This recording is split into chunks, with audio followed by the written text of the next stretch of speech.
গুণৰো নাই শেষ ভাৰতৰে পূৰ্ব দিশৰ সূৰ্য উঠা দেশ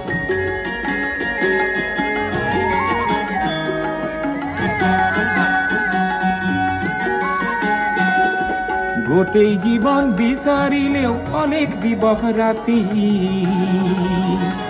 আমি অভিনন্দন জ্ঞাপন কৰিছো এয়া লখিমপুৰবাসীৰ গৌৰৱ এয়া নৰ্থ লখিমপুৰ বিশ্ববিদ্যালয়ৰ গৌৰৱ কলেজ চাৰিআলিত উন্মোচিত হল সুধাকণ্ঠ ডক্টৰ ভূপেন হাজৰিকাদেৱৰ প্ৰতিমূৰ্তি আমি পুনৰবাৰ লখিমপুৰবাসীৰ হৈ মুখ্যমন্ত্ৰী মহোদয়ক ধন্যবাদৰ কৃতজ্ঞতা জ্ঞাপন কৰিছো।